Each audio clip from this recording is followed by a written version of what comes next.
Hello, everybody, and welcome to the Reaper Wargaming podcast. We are here again to give you a nice roundup of all the most recent interesting news that's happened. We're also here to talk a little bit about the Dataslate. Now the dust is kind of settled and everyone stops sort of freaking out about stuff, as it always happens when the initial Dataslate falls. And we're also here just to give you an update on what has been happening at the club. Some exciting news about a massive major that we're going to be doing in the north, up in Scotland as well. So keep your ears and your eyes, if you're watching on Twitch, open for that as well.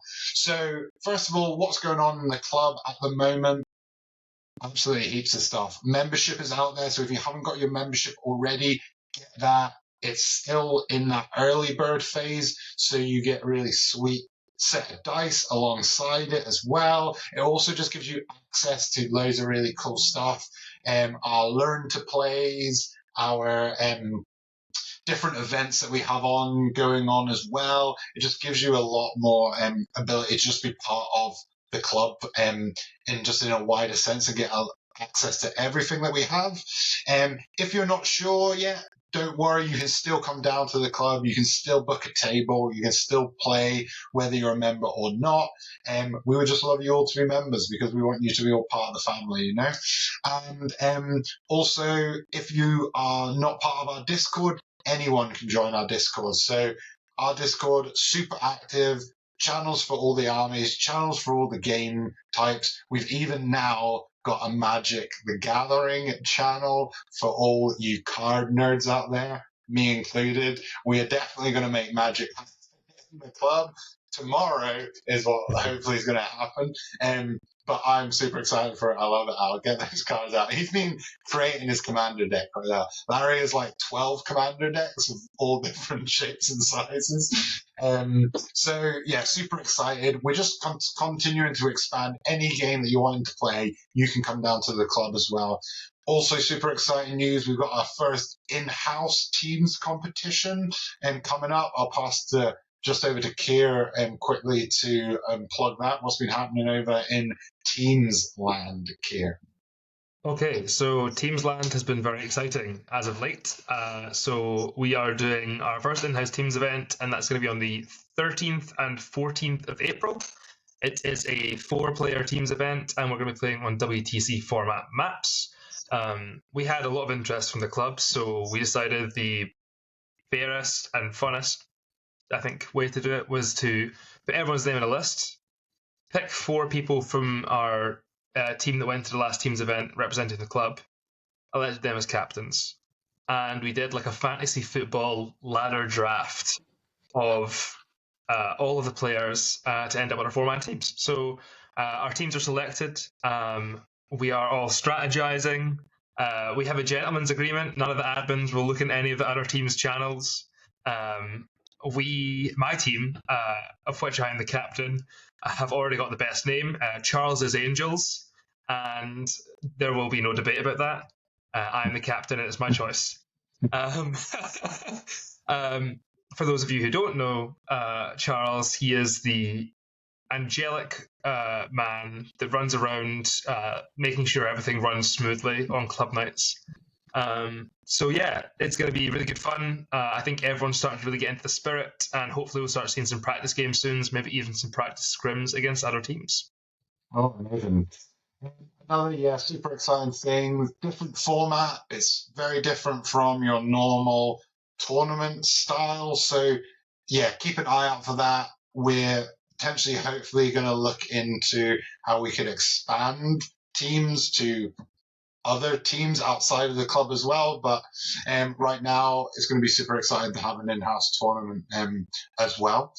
So we also have other exciting news. Kill Teams Learn to Play. Everyone was like, oh my god, they're going to talk about a Kill Cup. No, Kill Teams to Learn to Play is happening tomorrow. Kill Teams is coming. It's going to be huge. We have so many people coming down to play tomorrow. I'm super excited about that. Super excited for people to learn. Super excited for people who already know what's going on to play.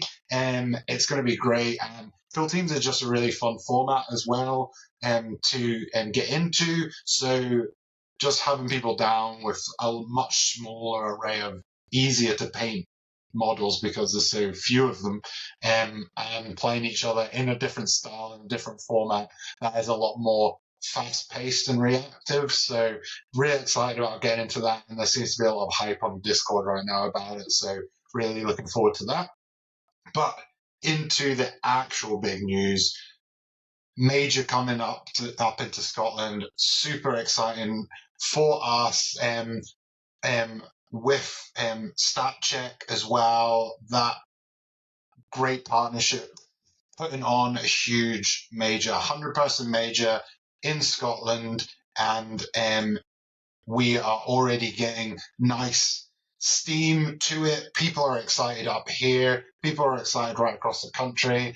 The major is going to be happening on the 23rd of November and the 24th of November, and with social stuff happening on that Friday. We're hoping to have a number of things happening during it as well, so honestly keep an eye out for that. We have already got some really amazing sponsors of that event. We have Game Mat EU sponsoring an event. We've got Tunnix, which is huge sponsorship as well. If you don't know Tunnix, you are going to know Tunnix once you've come to this major as well. And yeah, it's just really super exciting for us because there's been a gap in the north for a major tournament like this to happen, and we want to fill that gap. And we want to make it good. And we want you to come away from this event thinking, wow, that is what a major should be like. That is our ambition. And we want you to hold us to that during this as well.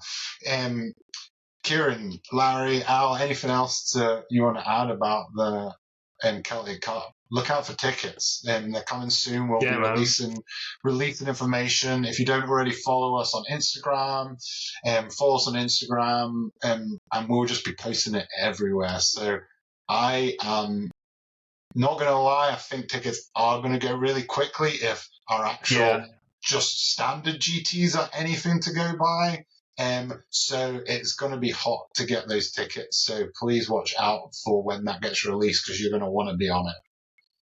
I think as well, just worth mentioning, there's going to be tiered tickets, but you'll see, I think, more on that closer to the time. There's a normal ticket, there's a ticket plus goodies, and there's a ticket plus like lots of goodies, and actually genuinely some quite good stuff from our friends at Saltar Games, who are helping to deck out the event. Yes. Dress the tables, as it were.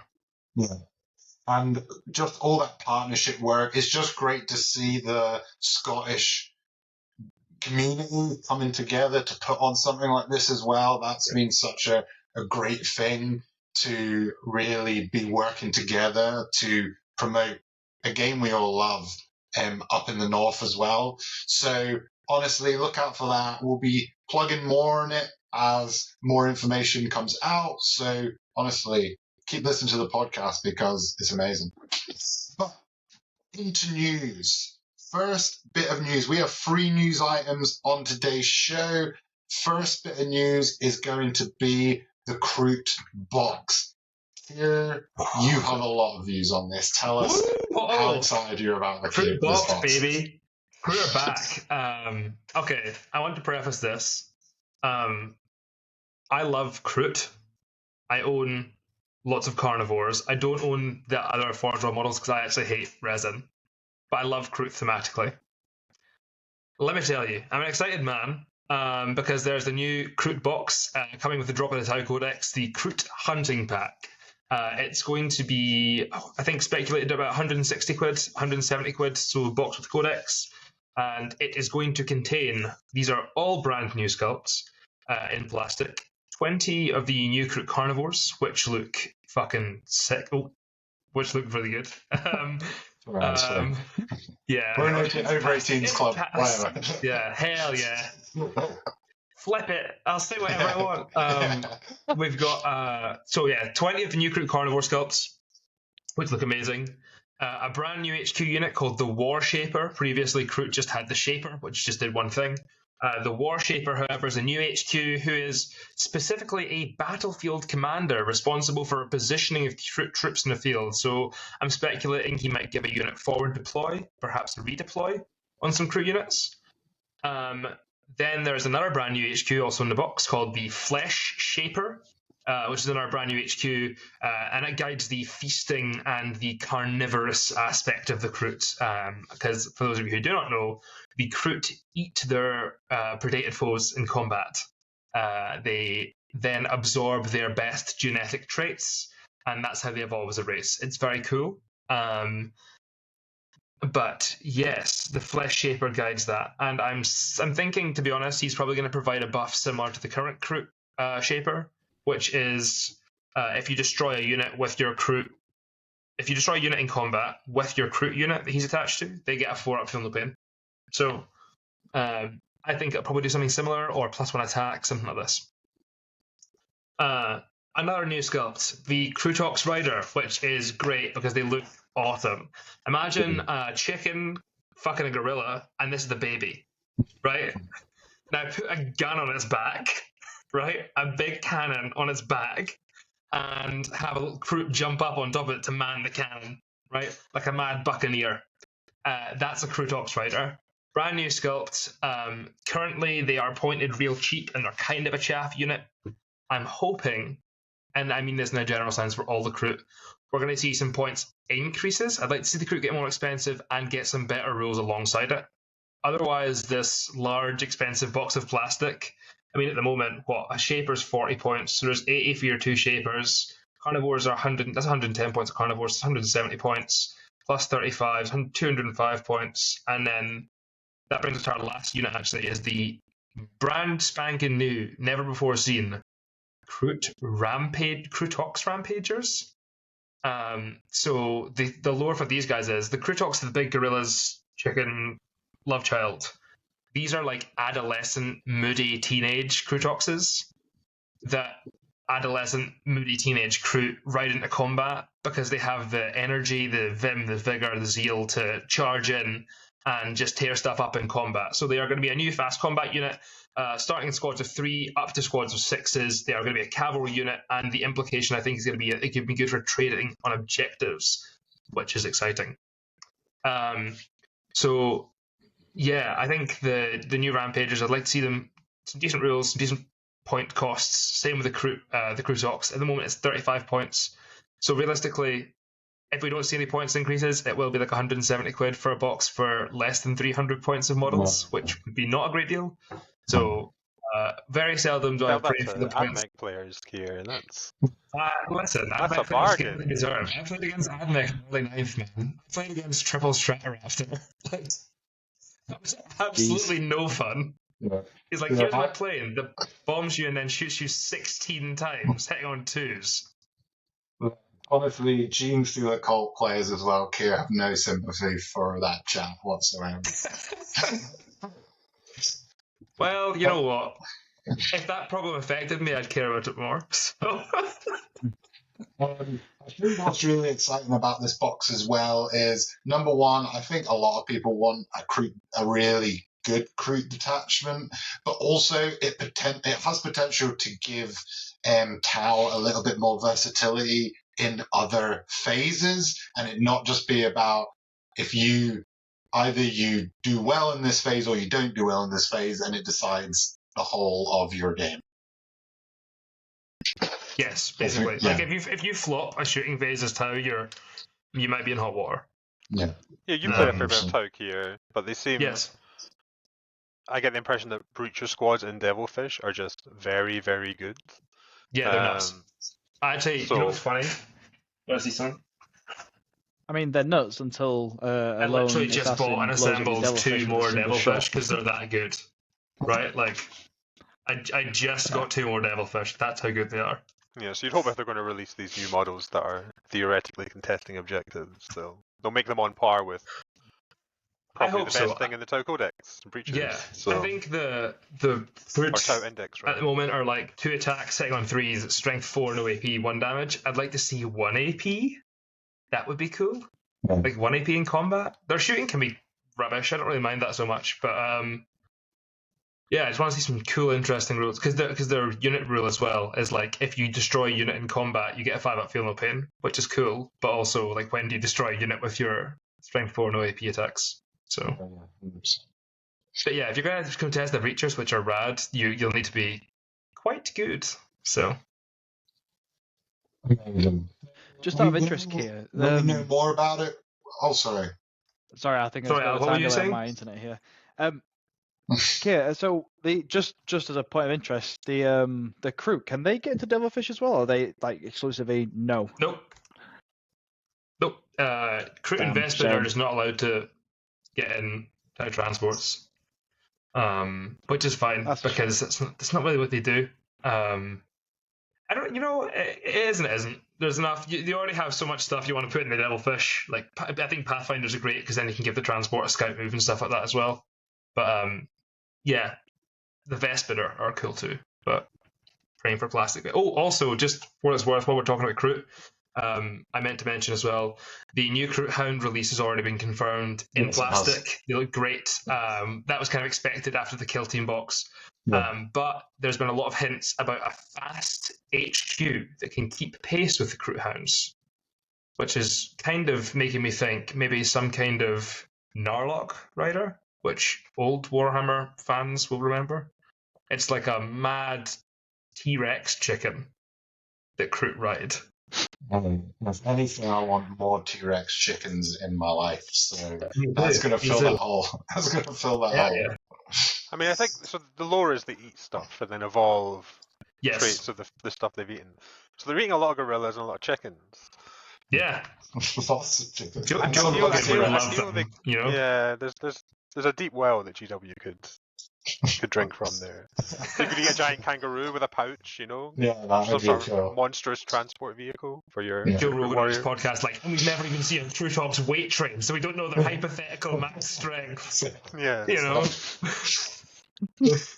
Yeah, once we know more, we 100% are going to come on here and talk about that Kroot detachment, talk about what that looks like. Either Keir will be really sad or he'll be really happy. So we will have that on here for both sides of that. Second bit of news, we have Golden Demon announcements. They've revealed categories and they're talking about the European leg of Golden Demon. Golden Demon is just super cool. It's super cool to see the hobby side of it being just being shown off in that way, and it just is. All of them just look so cool every single time. This year, the European leg of Golden Demon is going to take place in Spiel Essen at the Essen Game Fair. It's going to be the second leg of Golden Demon, with the first round being at Adepticon in the USA in March. And the Spiel one is going to be on the 3rd of October. So if you're looking to enter that in any of those categories, now is the time to do it. There are going to be a number of categories. There is single miniature of 40k. There is unit or kill team in 40k. There is large model or vehicle 40k, Age of Sigma single, Age of Sigma unit, Age of Sigma large model or war machine. Then you've got your Middle Earth, your Horus Heresy, Warhammer Underworlds as well. Necromunda is coming into it. Blood Bowl, Epic Scale, Young Bloods, so that's your under 16 artists. Your Diorama and Jewels, your open category, so that's literally like anything. And then Warhammer, the Old World's going to be in there. So we're going to see the first round of some really beautifully painted Old World stuff as well, which is just super excited. And again, if you're thinking of entering that, now is the time to get in there. All of that applications, getting that ticket, all of that kind of stuff is open right now. So look out for that. Last bit of news, but biggest bit of news is the Dataslate has dropped. We have the first major Dataslate drop, and the first one was kind of like the Band-Aid Dataslate, which had to come out to fix a load of things. So this is really the first big one that has come out. first big exciting one. And there are some big changes in there, and there's also some not so big changes. I'm going to just do a really quick overview of the changes in the core rules, because there's not really been any changes to the core rules. The core rules have effectively all stayed exactly the same, apart from just more wording has been put into it to be more clear about the intent of stuff, which, as we know in Warhammer, intent is everything. So the how stuff is written is everything for Warhammer players as well. So you literally have to write everything out exactly how it's meant to be. So stuff like firing Overwatch has now got if that enemy unit is visible to your unit. Little bits and pieces like that have now just been added in there as well. But yeah, let's get into bigger rules changes. I think we should just start randomly going through them rather than going through alphabetically, because there's some exciting stuff and some just not that much has changed stuff. So let's start with Drukhari. Come in with Drukhari. What's been going on over there? It seems like a whole new world for Drukhari players. So Drukhari for me is like the biggest, like, oh my god, finally. I was a big player of Drukhari back in 9th. Had great fun running rings around different players in 9th. Came to 10th, rolled out my Drukhari army and casually watched it get absolutely destroyed instantly. I went, oh, okay. So 2 games later, they got shelved. And now we have this new detachment. This is absolutely fantastic. This is exactly what Drukhari needed. You've got a transport-heavy detachment, which really plays to the strengths of the Drukhari lore-wise and gameplay-wise. They're getting buffed when they're getting in and out of their transports. Let me just quickly pull it up so I can quote it, because this is fantastic and so exciting. So at the end of the turn, if they disembark, they get for ranged weapons, they're getting ignores cover, which in 10th edition cover is quite a big thing, especially with the Vanguard detachment for Space Marines and other different detachments for different armies, giving that crucial benefit of cover. We're wiping that away. And melee weapons are getting the Lance ability as well, which is just like, suddenly Drukhari are so much stronger. All the stratagems that are coming with this detachment as well are just absolutely, I wouldn't say broken, but suddenly Drukhari have a lot more play in them. I know that they were still being played a little bit, but I'm certainly expecting over the next few events, we're going to see Drukhari appearing more. I think even recently, if I read rightly, one of the last few major tournaments that happened last week, there were a few Drukhari wins going 4-1. Closely behind Death Guard, Eldari, and Necrons, which we expect. But Drukhari going from like unplayable to 4-1 is huge. So yeah, really excited to see what happens with them. Yeah, let me see what else we got there.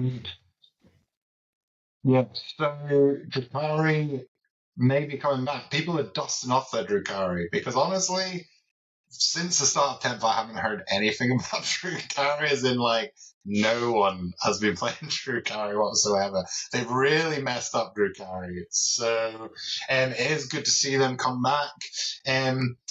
Here, Eldari, what has happened over in Eldari? I want to give one shout out real fast Do it. to James from Hive Mind, Team Hive Mind. Check the podcast out if you don't already listen to it. He ran Drukhari at Nottingham GT, and he went 3-2. We're house sharing, nice. Dave and I, with some of the guys from Hive Mind. So I think Dave featured on their podcast after the tournament. But yeah, he managed to do big things with Drukhari then. So there was a will and a way, but it was like trying to get blood out of stone. So fair enough. We're just saying, nah, don't fancy it. But yeah, right, Eldari, let's talk good stuff, because I think all of these changes are fair.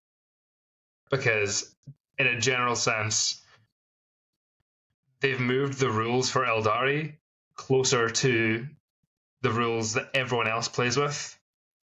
So I've got my little Word document here. We'll start off with the big rule change, which will probably have some people punch in the air. Fate dice, we all know how they work. We might not agree with them, but they do work. You just take your 12 dice and you roll them. Basically, you can then keep that roll and use those numbers that you have rolled to substitute into dice rolls during the game, so you know what you're going to be rolling. On a faction rife with sustained hits, devastating wounds, lethal hits keywords, and lots of invuln saves, that is an incredible ability to have.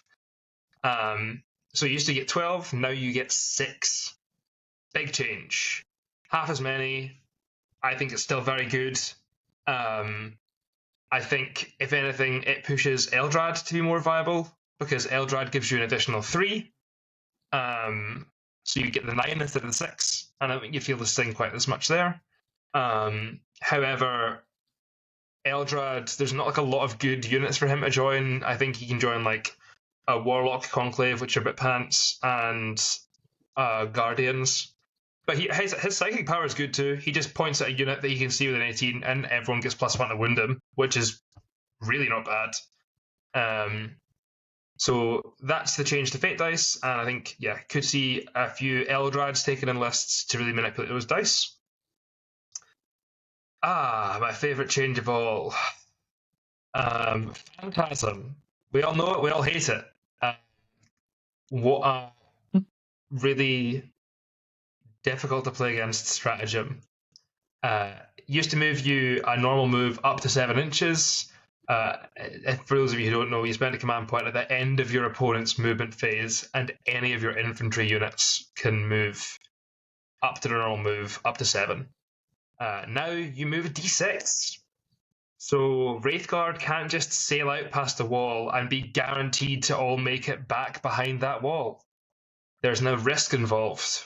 So you're once again playing a dice game instead of just doing whatever you want.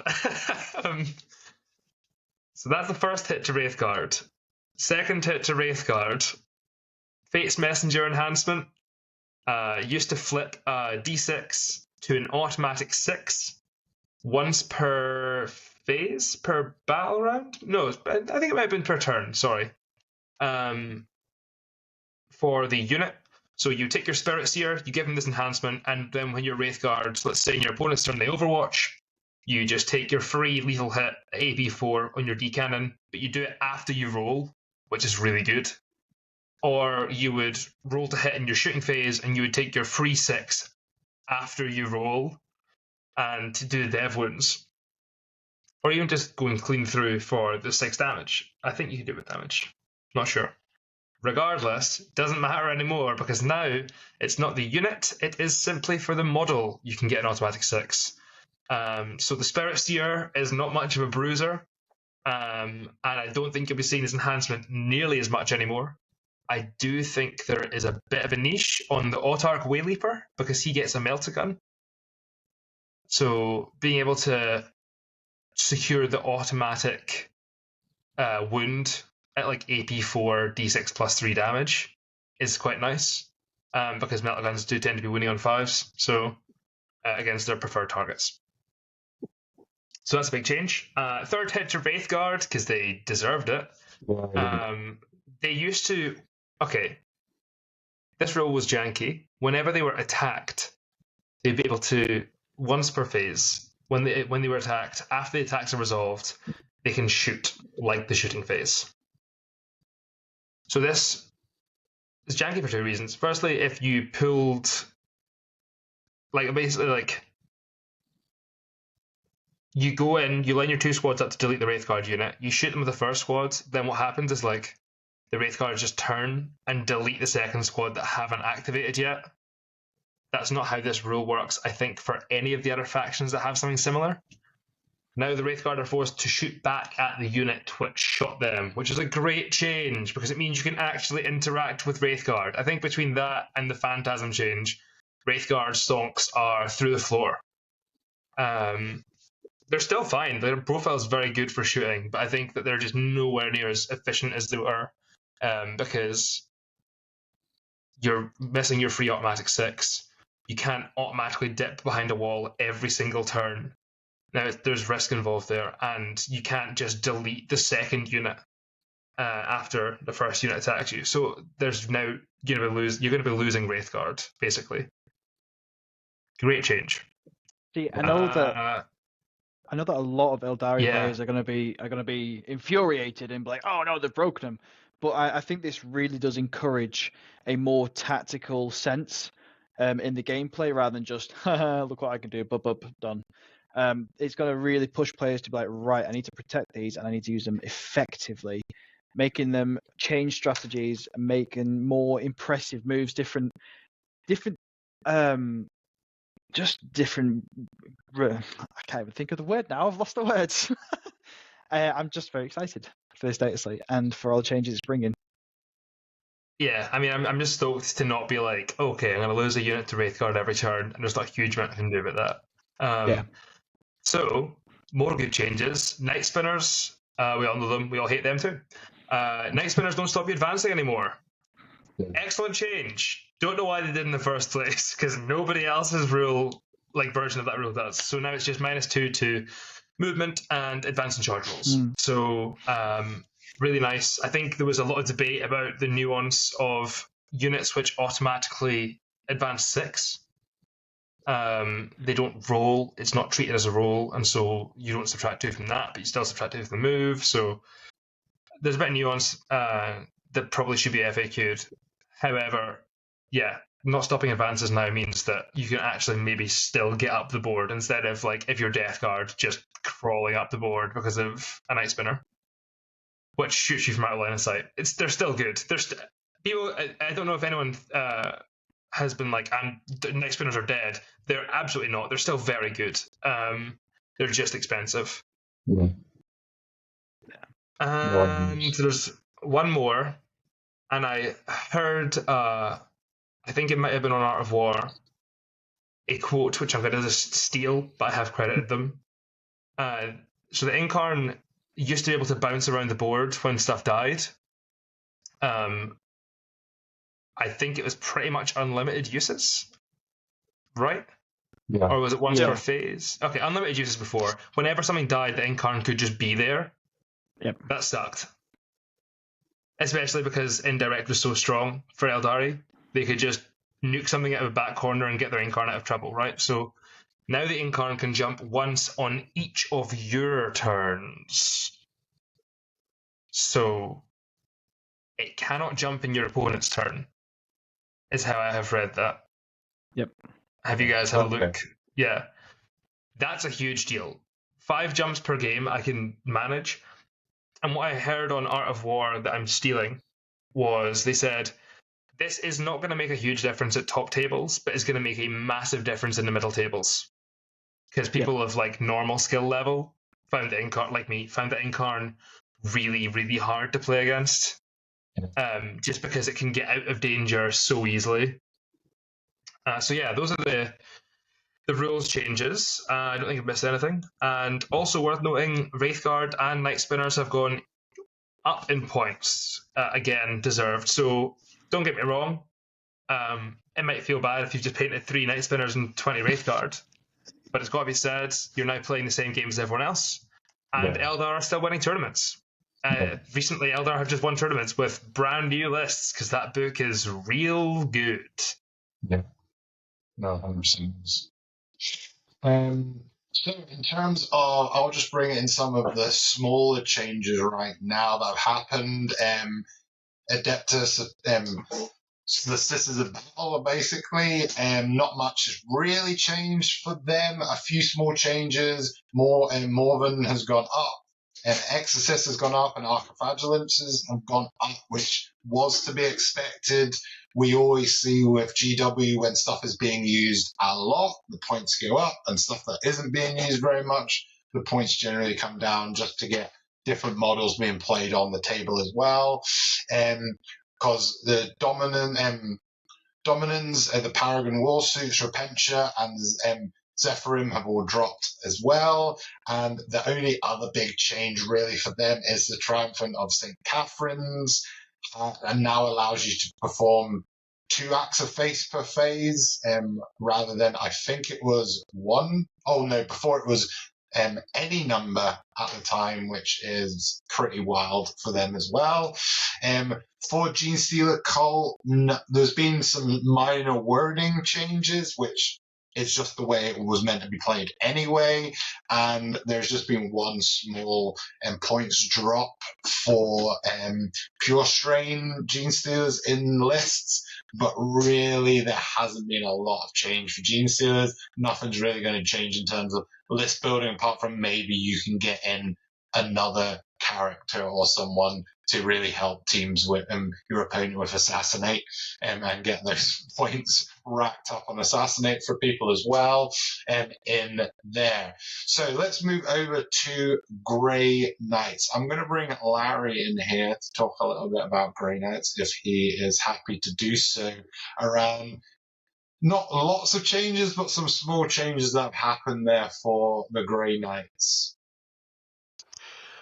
Yeah, I think Happy's maybe pushing it. They needed a little bit more, I think, from this Dataslate. So the main and painful change is that Librarians, they went up a few points. That's fair. They were quite good. And the big news that everyone got excited about was Dread Knights being buffed. So if you played with or against Grey Knights in 9th edition, you'll be very familiar with these models. They were amazing. Only for the most handsome and highly skilled players, obviously, but definitely not overpowered at any point during 9. Never. So Grey Knights, their problem has always been their shooting is terrible. Well, their damage output across the board is terrible, but their shooting especially. So the heavy side cannons on Dread Knights went to damage 3, and they are, instead of being AP1, they're AP2 ignore cover, which in 10th edition is basically AP3. So it's a bit of a chunk in terms of their expected damage output. So yeah, straight away, I mean, even before the status slate, there was a list that went quite deep at LVO, might have finished top 16 or just outside the top 16, that was running 2 pre-data slate Dread Knights, but yeah, I don't know. It's just not enough. Basically, it's a really cool change, and I think Dread Knights are fantastic. And there's a real choice between you. You get the Grandmaster with oh, and sorry, the weapons all got an additional. The melee weapons all got an additional weapon skill. So your hammers aren't hitting on 4s anymore; they're now hitting on 3s. But you only get 5 attacks. So they really struggle into, if they ever get tagged by infantry, you're just never getting out of that. If you're a Grandmaster, the regular Dread Knights do get to either advance or fall back and then shoot and charge. So they're a bit more mobile. They've actually got a bit of threat range because the whole army auto advances 6. So, but then you lose your full reroll. So you either get to go really fast and be very agile, and then have 5 attacks that hit on 3s, which is just terrible.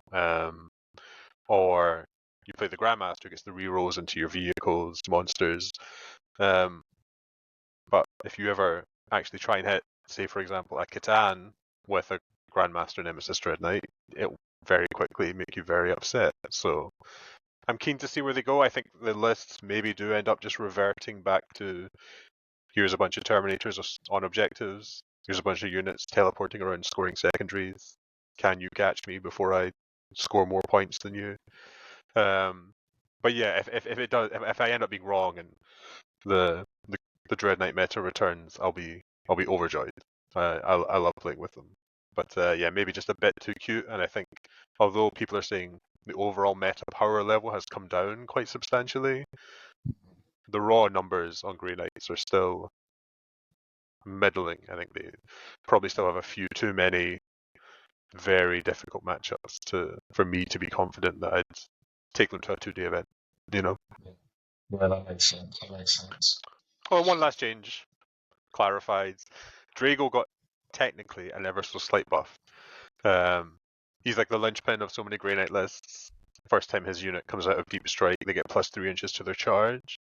Now, Grey Knight's army-wide rule is they pick up units off the board every turn, redeploy them. This kind of uppy-downy rule. Now, previously, if you picked Drago's unit up and brought them back down, he didn't give plus 3 to the charge because you're not technically arriving from Deep Strike, which caught a lot of players out. I suspect half of the Grey Knight players out there probably thought it worked the way it now does, which is he'll always give you that plus 3 regardless of how he's been deployed.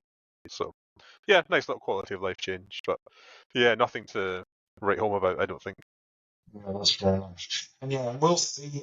As with all these things, we'll see how it shapes up the competitive scene as we see more grand tournaments being played and all that kind of stuff. But I think the consensus with Grey Knights is it just still wasn't enough to really like lift them up. But we'll see if there's any kind of different lists, different ways that people may be playing that might change that a little bit.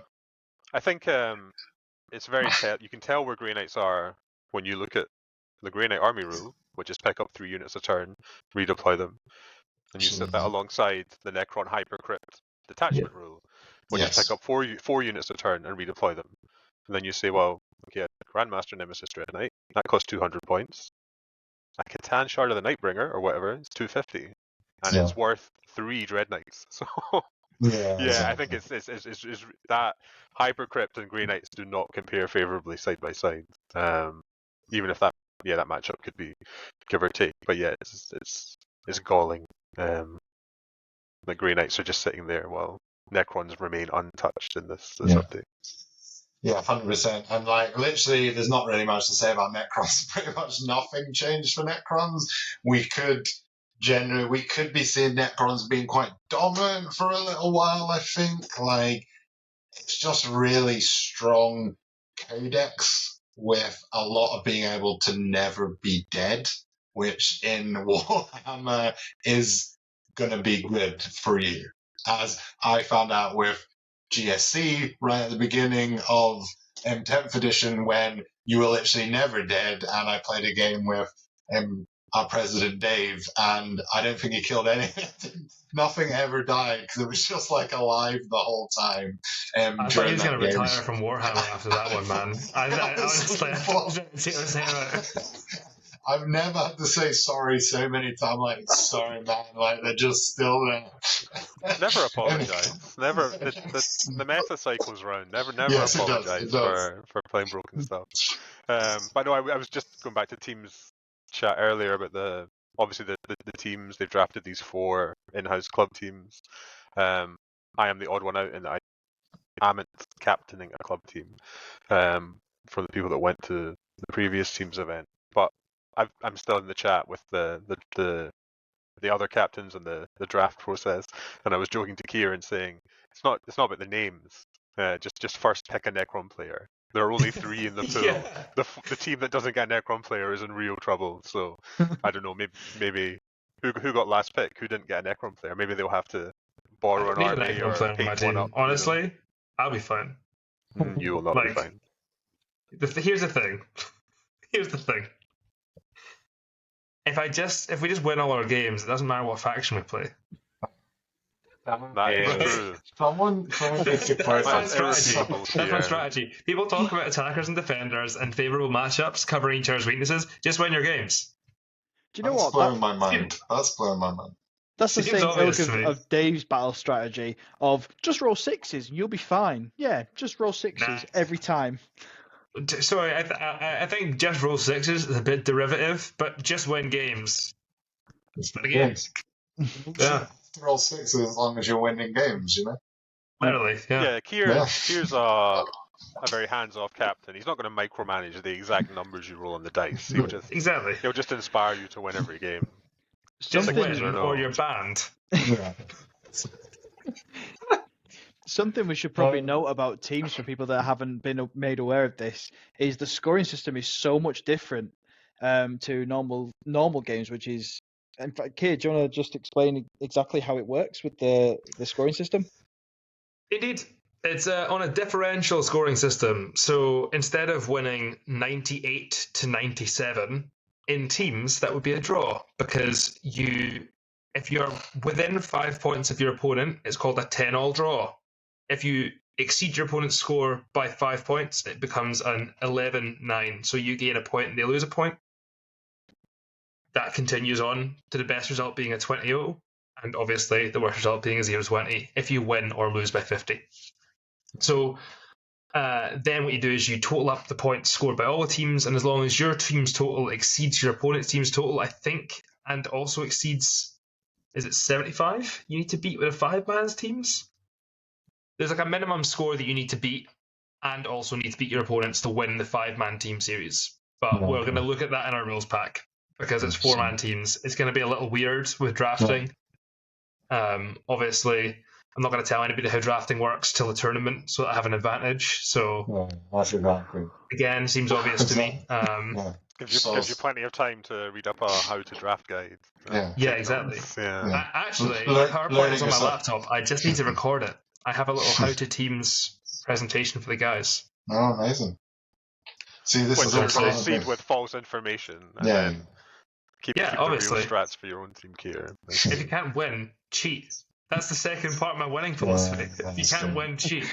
Yeah. Look, if they've not off their own back gone and learned how to draft for teams, that's their fault for trusting you. Exactly. Yeah. Exactly. The Lord of Change never trusts each player. So going back to Dataslate changes, World Eaters got a wee slice from that nerf axe to them. We're seeing that the Demon Priest's ward save aura is now 5+, improving to 4+ for units that already have a save rather than just a flat 4+. The Berserker Glaive enhancement no longer grants additional attacks and strength on the charge, while we're seeing the Favored of Khorne enhancement not can only now be used once per battle, but it has got a points cut. But it was good that you could just use it for literally like all of the time to just keep rolling dice and trying to get Angron back on the field. We are, however, seeing World Eater, Forge Fiends, and Lord of Skulls also getting points cuts. So will we see a little bit more shooty in World Eater's armies? I doubt it. It's probably still going to be quite melee heavy. Lord of Skulls is a pretty janky unit anyway to have in the army. And we're seeing both regular and exalted 8-mans going up in points. And kind of weirdly, Khan the Betrayer going up in points. I thought that was a bit of a strange change. But World Eater's Master of Executioners, again, also going up. I was kind of expecting that to happen. I don't think it's just going to mean that World Eaters are going to need just a bit more skill to play. It's not going to be as simple as just getting on there and being like, we can never die and we literally kick you in the ass, and if Angron dies, we just keep rolling until we get what we need to bring him back. So I think it's a healthy change for World Eaters. I don't think it's going to have a huge effect on how well they do it, like top table stuff in tournaments. But again, we'll see what happens there with World Eaters. So other big changes going on. Keir, Custodes, what's going on? Custodes, we're in a pretty sorry state, truth be told. I had the fortune of playing against them at NGT in January. Lovely opponent. He had kind of the hotness. He had Kyria Draxis with the Custodian Guard to do her indirect things. He had the Clarius Grav tanks. He had the Blade Champions. By the way, Blade Champion, very spicy data sheet. Gives advance and charge and reroll advance and charges. Regardless, they're in a bit of a bad spot post-Dataslate because their army rules a 4-up feel no pain against mortals, which was great when devastating wounds were mortal wounds. But now they're not, so they just got no save. And dev wounds just melted Custodes. However, no longer. Fear not, Custodes players. You now get 4-up Feel No Pain against devastating wounds as well as mortal wounds. So everyone can let their little party poppers off and stuff like that, and claim they were Custodes players the entire time again. So we've seen some other changes, but that was the big one. First change is, I think, so Custodian Guards, Wardens are capped at 5. Guards and Wardens are capped at 5. Was that last data slate or this data slate? Yeah, that was the previous data slate, and then they've just all got point strokes. Yeah, I saw that, but I thought that was last data slate because I remember seeing the 10-man bricks of Custodian Guards with fights first and thought, Jesus Christ, who the hell let that get through playtesting? And also Unwavering Sentinels was changed to an Epic Deed, which I think was also last data slate. Yeah, cool. Yeah, that was the one, because the character, the shield captain. Yeah, so you're getting multiple Custodes up every round, which was just tricky to deal with. So now you basically 4-up against Dev Wounds is a big one. However, we've seen a few points drops. Alaris Terminators down 5 points a model, so 10 points for a 2-man squad, 15 for a 3-man, etc., etc. That's not nothing. That is not nothing. I think it's about 10% down, or just under 10% down.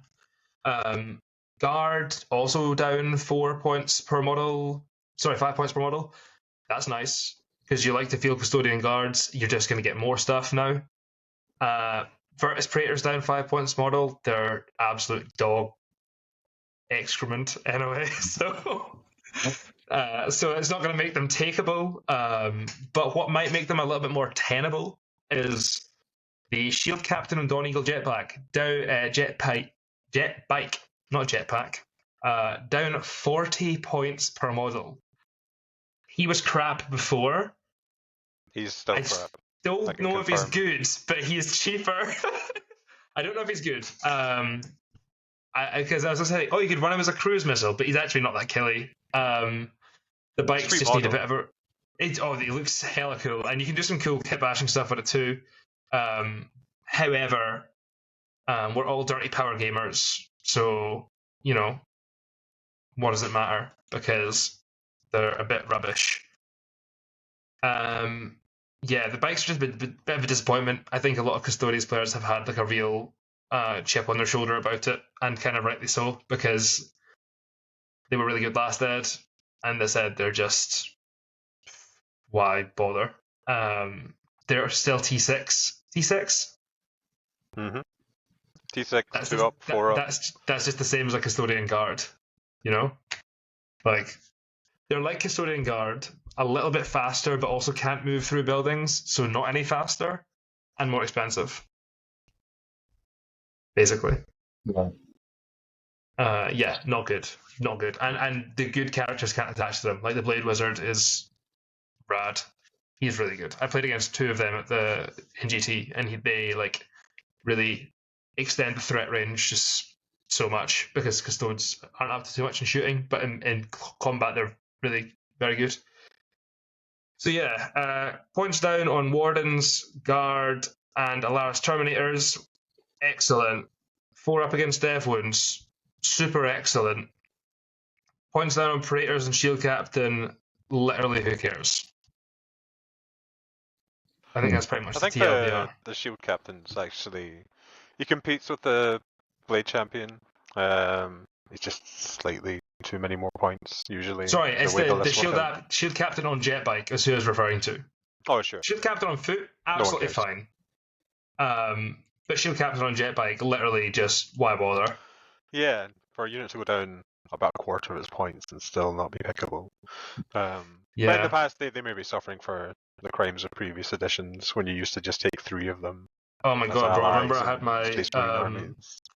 I had my Storm Surge in 9th get shot and charged by 3 jet bikes, and they 100-0'd it. And I was like, well, there goes 400 points. Those weird knockoff melta-guns, they'll get you. Yeah, definitely not a melta-gun. So I've since the Dataslate, I've played maybe 9-10 games with Custodes. I'm not even going to pretend. I've always played them I have just shamelessly jumped ship onto Custodes. Hell yeah. Picked up an entire army in the space of a week. I think they're fantastic just now. I think they're incredible. They're As so my man powerful. Fulvio says, they do stuff. You know? They do. They just stand there. They just don't die. Those wardens with the... Again, I've no sense of how overpriced they were before these point drops came in, but I think you can get a really comfortable amount of units in a Custodes list just now. So Yeah. I'll be taking Especially them to the RTT in a few weeks' time. Nice. And we'll see how we get on. If you're running 3 squads of 5 guard, you now have 15 fives, 75 points to spend, so you can throw in some henchmen or something like that. That's cool. Other stuff that's happened in the Dataslate, small stuff. Orcs have some have got a little bit more expensive, like Squid Hog Boys and Knobs, but honestly, like loads of stuff has had price cuts again, so like 10% decreases for like 10 units. So we're going to see even more orcs literally on the battlefield, and they're going to become the hoardiest of horde armies that you will ever see. We have Leagues of Votan, again, not big changes for them, just a little bit of tweaks in costs for very obvious units that needed to go up. Sagittaire, Thunderkin, and the Half Guards have all gone up in cost. The poor AdMech. Like, pretty much nothing changed for AdMech. I wonder if they looked at AdMech and thought, there's nothing we can do about it right now. We're just going to have to wait for that codex. I think it's the same as the Necrons, which is a shame because they're at polar opposite ends of the power spectrum. I've heard a few comments suggest that the codexes are just too new. They don't want... It probably does look less than great, having to completely rebalance a book that only came out at Christmas or whatever. So, I feel sorry for AdMech players.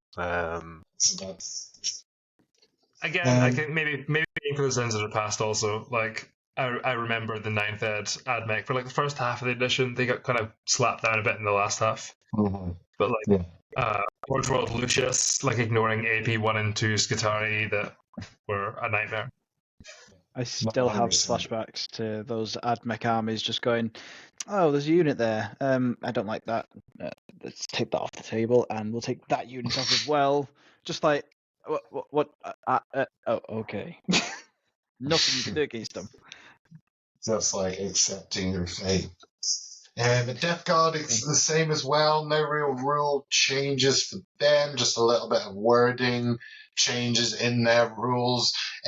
Plague Marines and the Plague Burst Crawler have gone up in points. Quite a lot of stuff has come down in points. Bloat Drains, Typhus, the Death Shroud Terminators have all got a little bit cheaper, so we'll see what will happen with Death Guard. They were kind of sitting in the middle of the table as well. The Dark Angels points updates are just all related to their index.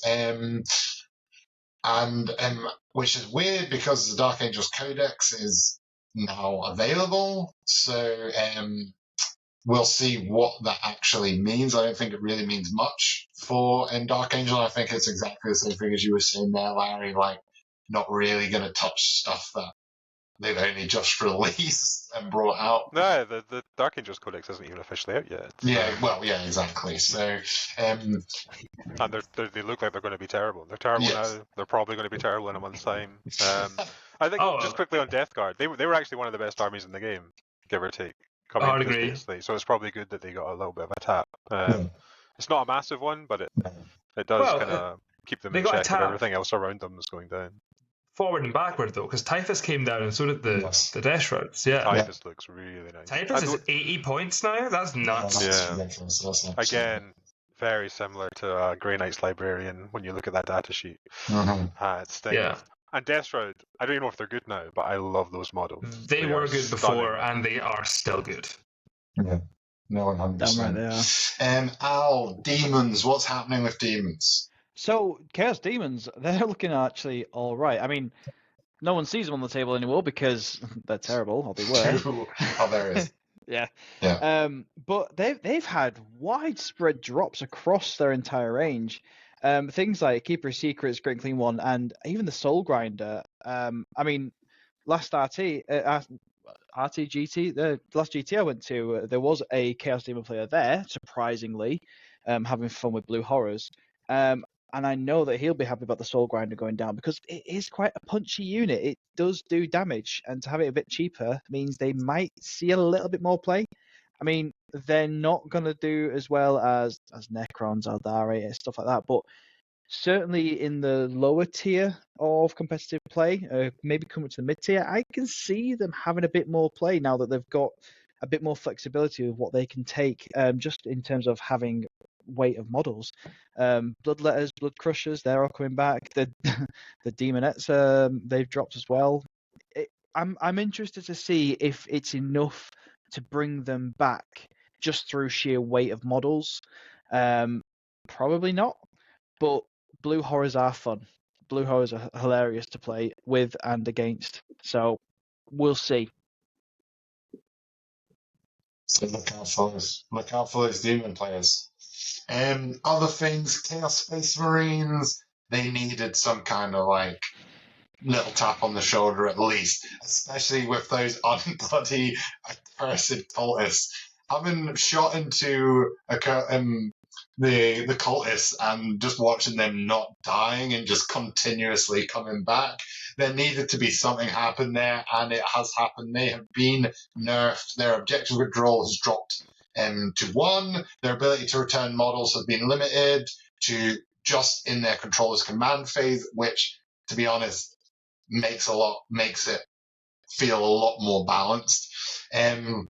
Other things that have happened, the Profane Zeal stratagem is now restricted to just units with the Mark of Chaos Undivided, while the Dark Obscuration stratagem has been sort of curtailed a little bit, and unit affected can't be targeted with shooting if it is 18 inches or more away from the shooter, not 12 inches now. So little bits of changes in there. Keir, and what are you thinking with Chaos Space Marines? Is it going to change much for CSM? Absolutely. I think a lot of the net listed CSM lists were like going to be up about 200 points, which I think is a good thing because I think the list's boring. So the Lord was a huge problem. He got pretty steep points hikes. And the so the Lord was a problem, and the Chosen were basically like a vector to get him in. So I'm kind of glad the Chosen went up 20 points, I think. I'm glad they didn't go up any more than that because I think they are way, way less good without the Lord. And I think the reason people thought they were amazing, no, they were good, don't get me wrong. But part of the reason they were so good was that the Lord was good and the Chosen just got him in, right? So, like, yeah, I think that CSM, they still have stuff. Forge Fiends went way up in points, and Forge Fiends are like maybe a bit of a crutch. They're real good, man. Yeah, they're real good. But yeah, I don't know, kind of a tricky one because I like a bit of variety, but I think there was some stuff that's kind of unnecessary. I think the Warp Talons going up in points seems a bit silly.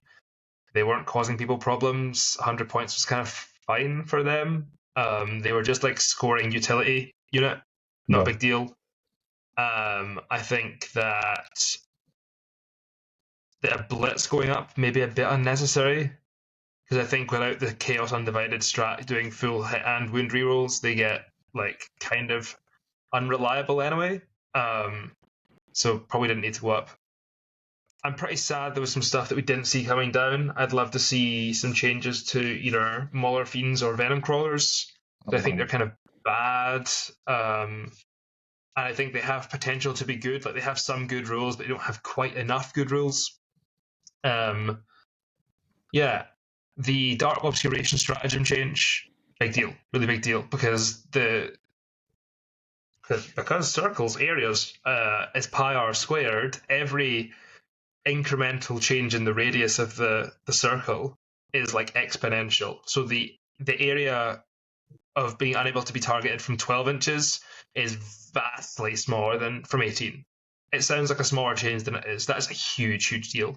Yeah. In addition, you can't have your undivided chosen inside your Nurgle Rhino, which I get it, because, and I play Chaos, right? And I get it because, like, if you can't target the transport from out with 12, and you also, like, can't, I don't know, you can't box it in, because then the chosen just jump out and move around you because they're so fast. It was kind of really, it is very hard to play against, and then the Curse Cultists are just unfun to play against, right? I'll target your list.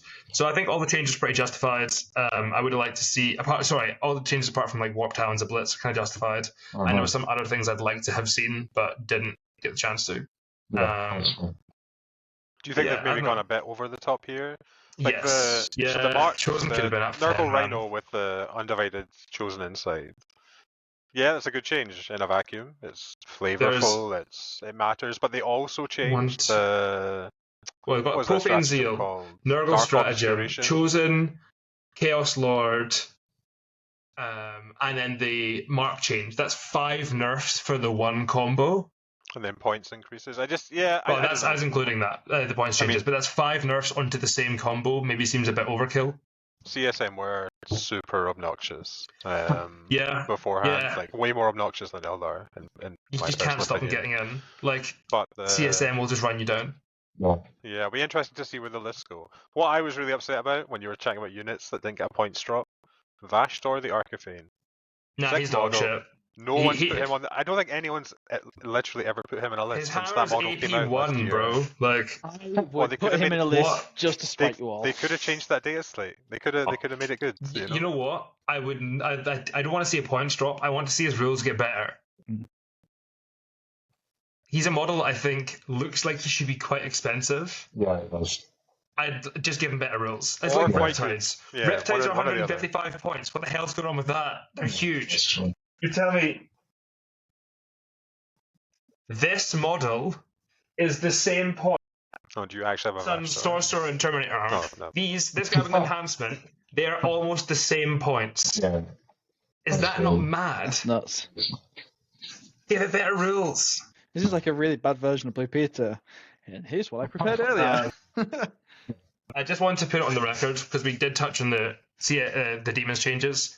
One that affects CSM also, and my beloved Thousand Suns, that we didn't mention. Demonic allies now. If you want to ally in demons, you have to ally in one battle line unit of the god of your choice, and then you may ally in one other non-battle line unit of that god. So if I want to take Blue Scribes and Thousand Suns, and I also have to take Horrors, weirdly, really, this is dumb.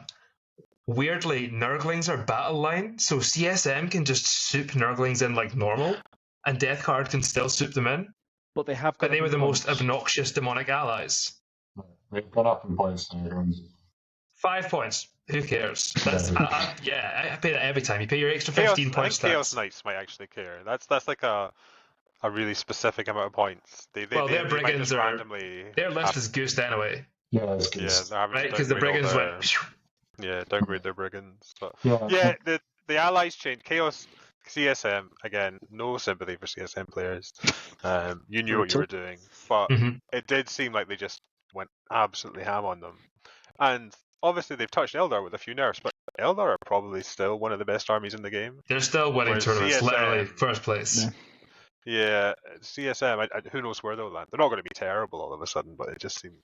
CSM players doing the. I feel aggrieved, you know. Like the whole fucking Andy from Toy Story. I don't want to play with you anymore. You know. But they're on the roadmap, right? They're getting a codex. They're in spring. Yeah. They're literally getting a codex in spring.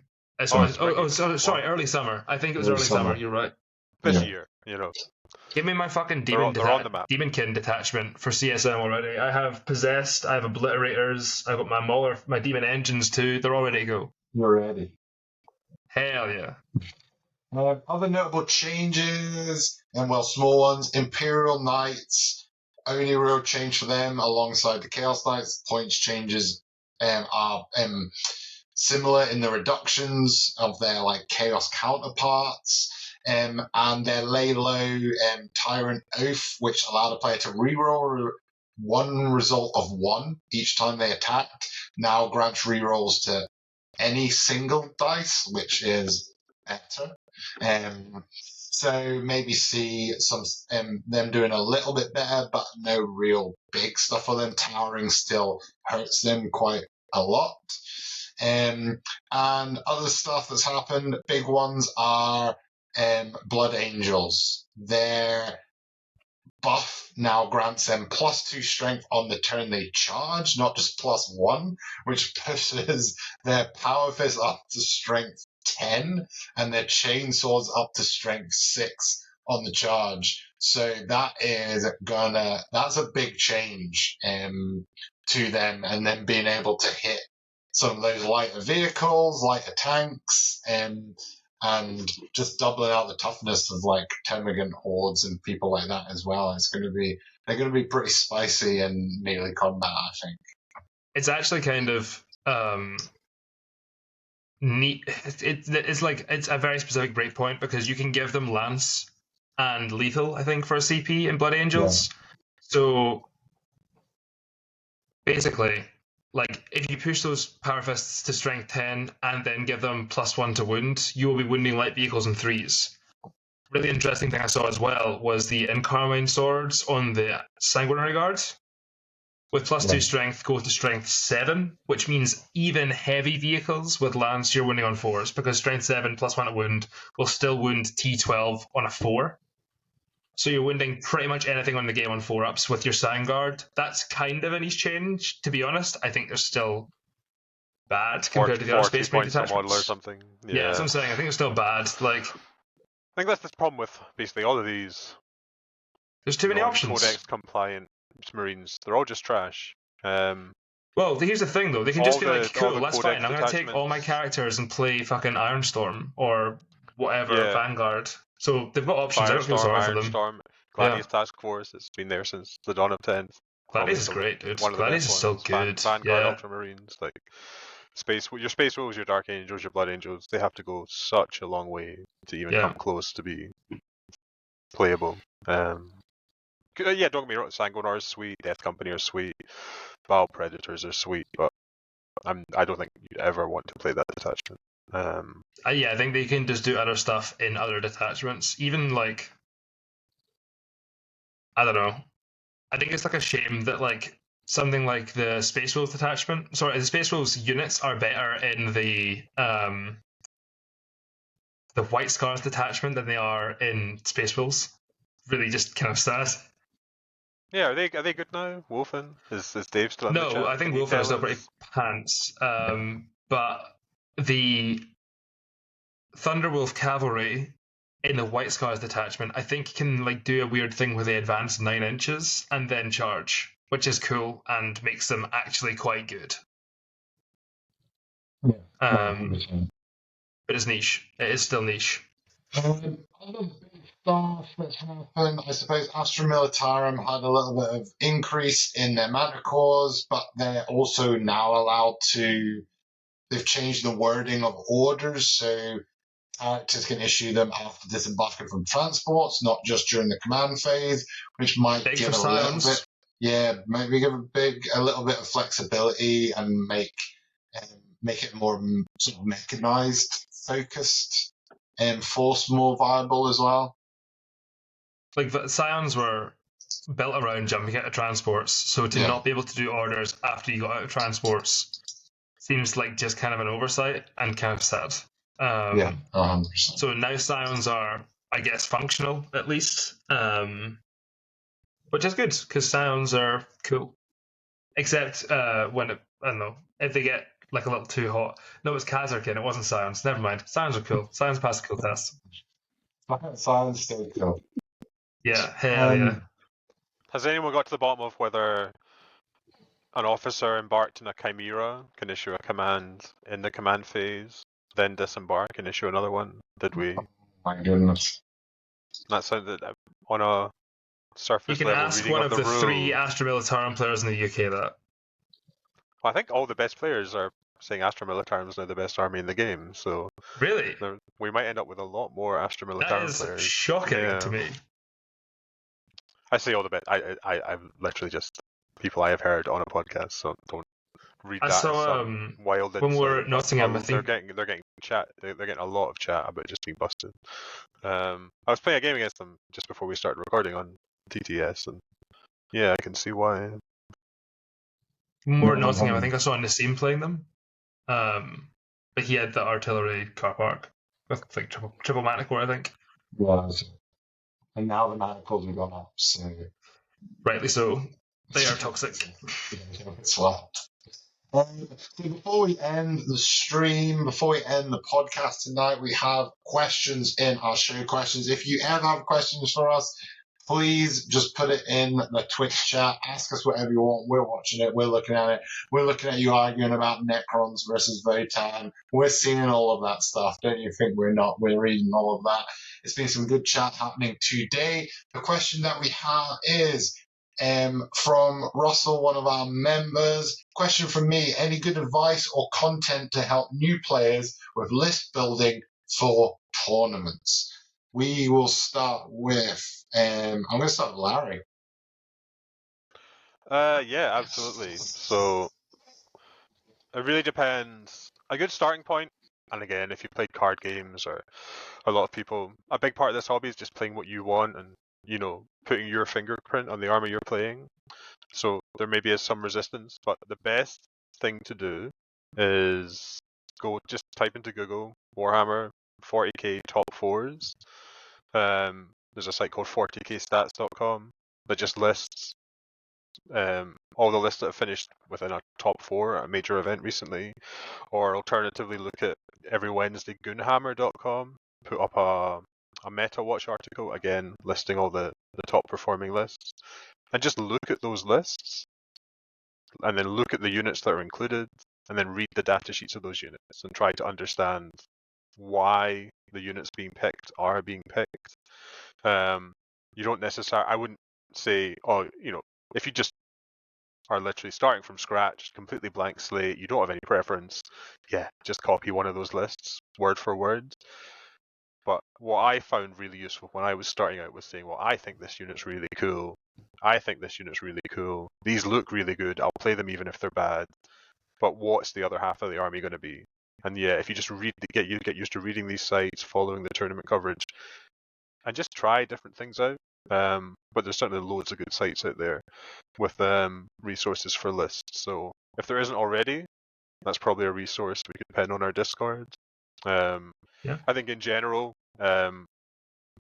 since joining the committee relatively recently, one of my top priorities is going to be resources for players looking to be more competitive, whether that's running competitive learn to play events, posting links to stuff like this. I know we had some really good chat about podcasts for competitive play in the Discord the other day, whether that's setting up TTS to get competitive practice games. So yeah, goonhammer.com, 40kstats.com, and then check out StatCheck, check out 40k Fireside on the podcast side of things. They'll give you some insights. But the main thing with lists, I think, is, especially if you're just getting into competitive, play what you want, but understand why the best players are picking the best units and what makes those units good,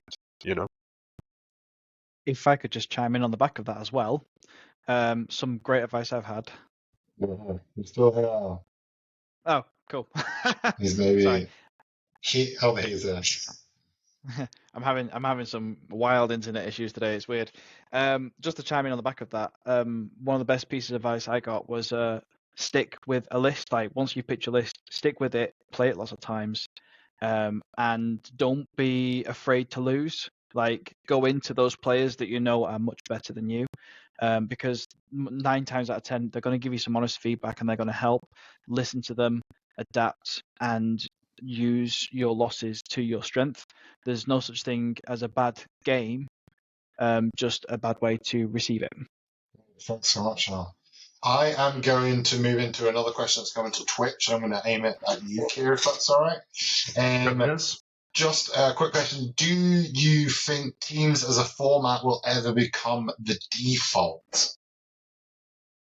No. No, No. because I think it's a better format than singles, but the level of organizational skill and prep work required for a teams event far exceeds that of a singles event. You can 100%. pitch up to a singles event having played no practice games with a list. You can't really do that with teams because you're not allowed to double up on any codices in your team selection, and your captain has to be able to draft your matchups. So no, it will never replace singles. That being said, I think it's a better game mode than singles. Mhm. So It's definitely rising in popularity. We might see some yes, larger tournaments being streamed in teams format because it is kind of exciting. It's got an exciting concept to see who's being drafted into who, and then what the outcomes of those games are, and how that kind of changes leaderboards. So it has quite an interesting experience for a spectator potentially as well. So we may see some larger scale tournaments, but as Keir was saying, like it's crazy amounts more organization, not just for the teams themselves, but also for the tournament organizers to organize. So it would be a surprise if it took it over. But yes, Yep. Thank you everybody for sitting with us. For those of you that were on Twitch listening along, I hope you enjoyed yourself. We had some great chat in the comments there as well. If you have any questions for us, please just put them in that Discord. If you're not already in the Discord and you're listening to this on Spotify, YouTube, wherever you listen to your podcast, down in the description below, you can join our you can join what we're doing. There's another question before we go. Sorry, Keir. okay. Do you think 40k will ever change to alternating activations? Oh, I don't think so. Personally, No. no. I just don't think they will. Because I think the reaction to Sigmar has been too. But I mean, they could, and we just have to be okay with it. Yeah. But because this is kind of sad. I mean, I'm not gonna. We've all invested so much time and money in this hobby that ultimately, whatever rules are released, we're gonna have to end up playing with. Yeah. Like, we can talk a lot of shit about bad rules, but like, we're still playing the game. Yeah. Exactly. So if they did release alternating activations, I think it'd be a bit disappointing considering how poor the reception and opinion of it is in Sigmar. But yeah, I think it's an age-old debate since I don't know. But people have always said, should this game introduce alternating activations? And obviously other games have introduced it, but I think 40k as is, as long as you're playing on good terrain, alternating activations is not a problem.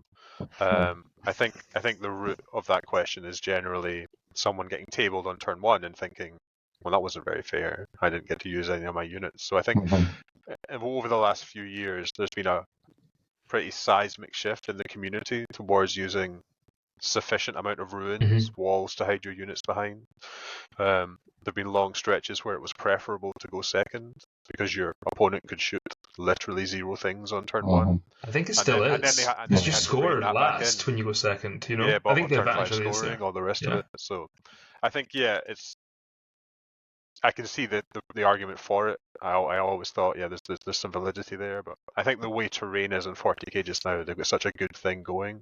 Yep. Yep.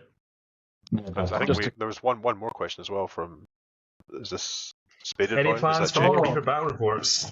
Yes, we're always planning. That's what I'll say. We're always planning them. All right.